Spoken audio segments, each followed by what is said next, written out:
Chrisley Knows best matriarch Nanny Faye Chrisley spills the only two things she needs in life.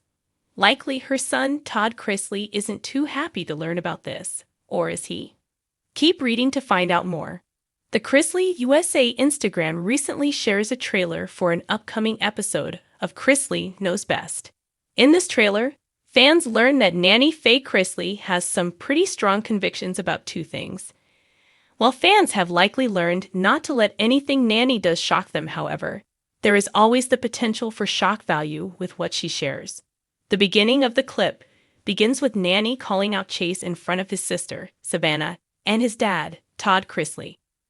"Chase, I know you're trying to get healthy, so I want you to drink some of this," says the Chrisley Knows Best matriarch while holding a glass bottle of a brown liquid. Naturally, Chase Chrisley wants to know what it is. Nanny Faye just responds, "Apple cider vinegar." Hysterically, her response brings back some childhood memories for Todd Chrisley. He says, "Oh, here we go. When I was growing up, she used apple cider vinegar for everything." Nanny defends herself by saying there are a lot of good benefits from apple cider vinegar. Todd and Savannah Chrisley both want Nanny Faye to elaborate on the benefits of apple cider vinegar. So she starts listing the benefits. According to Nanny Faye Chrisley, here are some of the benefits of apple cider vinegar. But there's one thing that Nanny Faye doesn't seem to have faith in apple cider vinegar repairing. Chase asks what to do if he has a broken heart. Nanny Faye doesn't miss a beat as she answers, "Tequila." Everyone starts laughing in response. What do you think about Nanny Faye Chrisley's recommendations about apple cider vinegar and tequila? Do you think Chase Chrisley is going to take her advice? Share your thoughts with us in the comments section below. In the soft glow of early afternoon sunlight, Nanny Faye sat at her antique mahogany kitchen table, tea in hand, the silver spoon tracing lazy circles in her delicate china cup. Every wrinkle on her face carried the stories of laughter and tears, of battles won and lessons learned. She inhaled slowly, savoring the aroma of chamomile, and for once let the silence linger. Nobody was around, just the gentle hum of her old refrigerator, the distant ticking of grandmother's clock, and the sunbeams dancing through the lace curtains. Today was different. Today she let herself reflect, heart first, then mind. The world may know her for her sass, her optimism, her unapologetic fierceness, but for a moment, Nanny Faye allowed something tender and raw to surface. And in that rawness, she recognized exactly two things she truly needed, no more, no less *1. Unconditional love from the time she first held baby Chase in her arms. Pink, fragile, breath undulating like a tiny bird's first flutter. Nanny Faye understood something essential. Love carries a kind of magic, unseen yet profoundly felt. It doesn't ask questions. It doesn't keep score. It simply exists, unwavering, even in the face of chaos recalled the teenage years of her children. The broken dishes commandeered as substitutes for thrown temper tantrums, the tears shed in late-night confessions of heartbreak or confusion, the laughter erupting late into the night as secrets were shared over peanut butter toast. She remembered the time when another child, distant and hurting, came back to the nest, ragged, remorseful, humbled. Without thinking, she opened her arms wide, offering forgiveness not with words but with a settled warmth that physically soothed the soul. Unconditional love was not merely a principle, it was her lifeblood. Decades later, this same love echoed through her grandchildren. She witnessed baby Grayson's first steps, his triumphant smile dissolving into tears of joy, recorded Savannah's teenage debut, forcefully navigating the minefield of teenagedom, swayed gently with Kelly on the cello one autumn evening as moonlight spilled through the window. For Nanny Faye, love meant presence. It meant listening, really listening, when Todd poured out his professional anxieties, or when Lindsay barged in complaining about a partner. It meant rolling up her sleeves to help with biddles, babysitting, carpool lines, and cooking marathons. It meant stepping smack into the drama, the conflict, the scandal, not to judge, but to shelter, guide, and gently nudge toward growth. Today, it came clearly to her.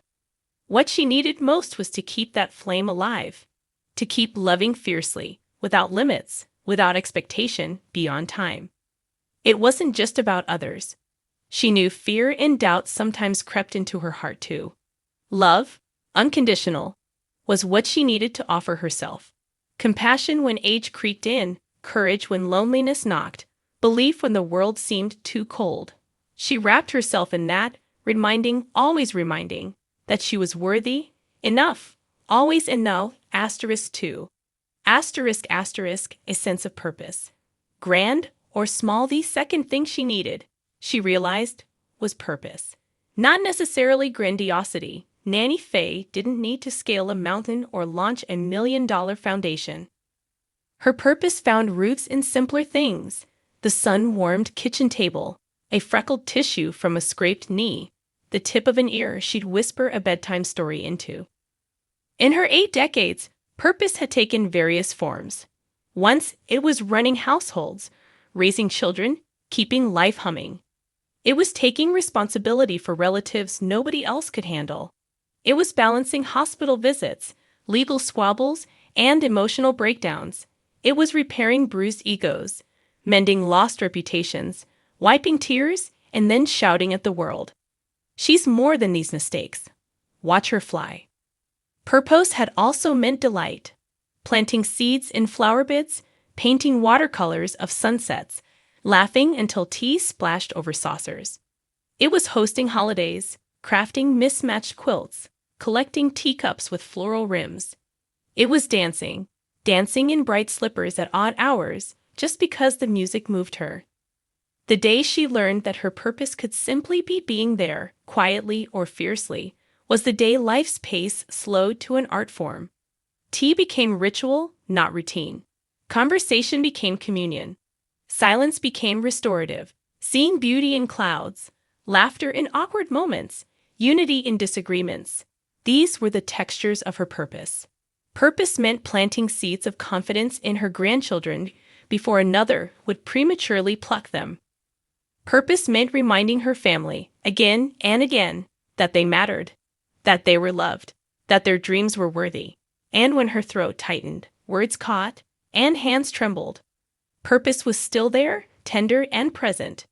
"Do you really need more?" she'd whispered to herself in the hush of night. Love and purpose that can hold a life together. She realized that even when the world collapsed, job loss, scandal, health scares, these 2 things had kept her anchored. They were the ballast.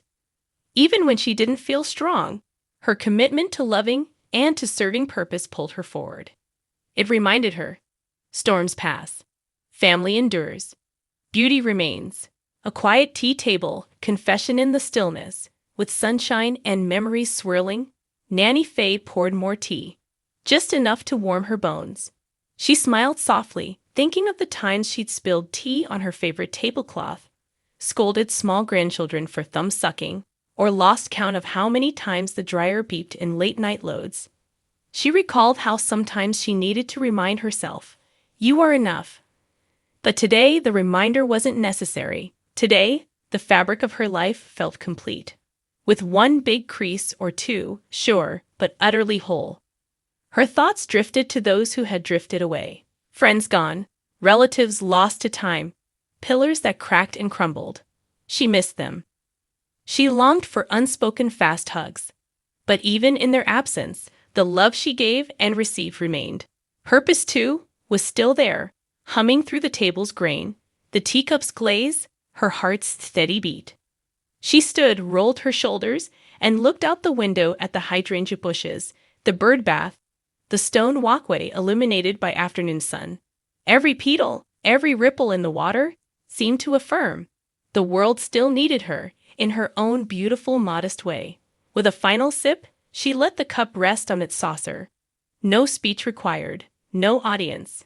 Just a woman, 2 truths held tenderly, unshakable and simple. Epilogue. Why it matter, of course. Call her Nanny Faye, a matriarch, a showstopper, the woman who cracked wise and carried everyone's secrets like treasure.